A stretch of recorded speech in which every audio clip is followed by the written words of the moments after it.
السلام عليكم ورحمة الله. السلام عليكم ورحمة الله. الحمد لله رب العالمين. اللهم صل على سيدنا محمد وعلى آل سيدنا Muhammad. Kita dalam segala urusan dunia mengambil keputusan, kita harus bermusyawarah. Tapi kalau dalam hal ibadah tidak semestinya bermusyawarah. Artinya kalau kita mau laksanakan kewajiban kita, masa kita bermusyawarah dulu? Allah Subhanahu wa taala memanggilkan kita untuk menunaikan salat kita 5 waktu, tidak perlu dimusyawarahkan.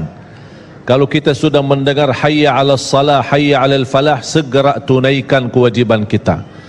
Kalau kita perhatikan dalam Al-Quran, banyak ayat-ayat yang Allah Subhanahu wa taala ikatkan salat dengan zakat, atau bahasa lain salat dengan infak, sebagaimana firman Allah Subhanahu wa taala di suratul Baqarah, dan saya yakin semuanya hafal.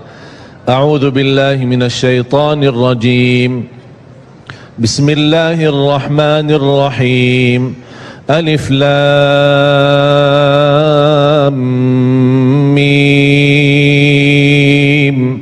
Dzalikal kitabu la raiba fihi hudan lil muttaqin. Alkitab ini petunjuk bagi siapa? Bagi muttaqin. Dan Allah menjelaskan sifat-sifat mereka. Kalau kita ingin meniru mereka, ingin bergabung bersama mereka, ingin menjadi seperti mereka, ikutilah penjelasan Al-Quran. Siapa si al-muttaqin ini? Allah Subhanahu wa taala sebutkan, alladzina yu'minuna bil ghaibi wa yuqimuna as-salata wa mimma razaqnahum yunfiqun.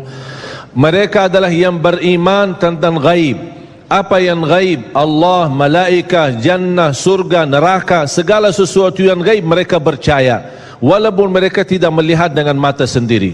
Dan sifat mereka alladzina yuqimuna as-salah. Beda artinya yuqimuna as-salah sama yusallun. Ada orang hanya kerjakan salat, tapi ada orang mendirikan salat. Ada 2 orang salat di saf pertama, sama-sama ruku', sama-sama sujud, sama-sama membaca Al-Quran, tetapi satu diterima oleh Allah, satu tidak diterima oleh Allah. Apa persoalannya? Karena satu menghadap Allah dengan hatinya, dan satu hanya menghadap Allah dengan fisik badannya. Makanya kita melihat orang yang salat dengan hatinya, nikmat salatnya, bisa tenang bacaannya, tenang rukuknya, tenang sujudnya. Beda sama orang yang buru-buru melaksanakan salat. Saya pernah masuk satu masjid, habis saya tahiyatul masjid duduk. Saya melihat seorang baru masuk dan juga tahiyatul masjid. Saya melihat gerakan salatnya, subhanallah, bukan subhanallah, na'udzubillah, luar biasa cepat.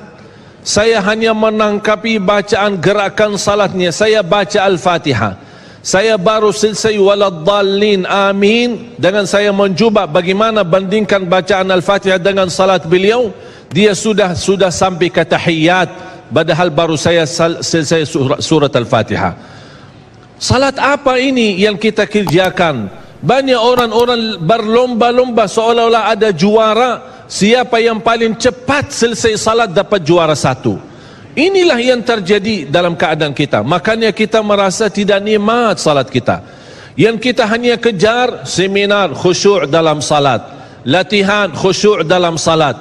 Sebenarnya Bapak Ibu biar faham, tidak ada perintah dalam Al-Quran memerintahkan salat yang khusyuk. Tidak ada perintah dari Rasul salat yang khusyuk. Salat khusyuk itu apa? Salat yang khusyuk hasil dari salat yang tenang. Allah berintahkan ketenangan dalam salat. Ar-Rasul SAW memerintahkan ketenangan dalam salat. Kalau sifat khusyuk adalah sifat orang mukmin yang melaksanakan salat tuma'nina. Qad aflahal mu'minun alladzina hum fi salatihim khashi'un. Ketika ada seorang datang ke masjid di zaman Rasulullah sallallahu alaihi wasallam, masuk masjid, tahiyatul masjid, selesai salat dia datang kepada Rasul mau salaman, Rasul tidak menjawab. Bahkan Rasul berkata, salli fa innaka lam tusalli, salatlah karena kamu belum salat. Dia pergi ke depan, salat lagi, selesai balik lagi bertemu Rasul. Mau salaman, Rasulullah SAW tidak menjawab. Salli fa innaka lam tusalli, salat dulu karena kamu belum salat. Sampai 3 kali dikasih tahu oleh Rasulullah SAW.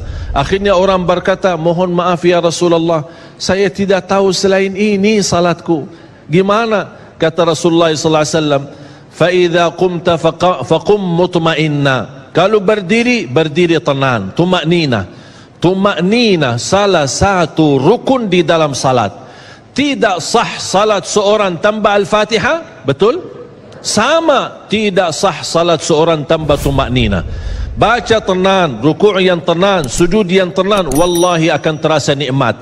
Dari hasil ketenangan dan upaya dan ikhtiar kita akan muncullah rasa khusyuk. Karena khusyuk bukan sesuatu yang datang dari luar, tapi khusyuk sudah ada di dalam hati. Tinggal bagaimana cara dikelola, bagaimana bisa dikembangkan cara salat yang tenang.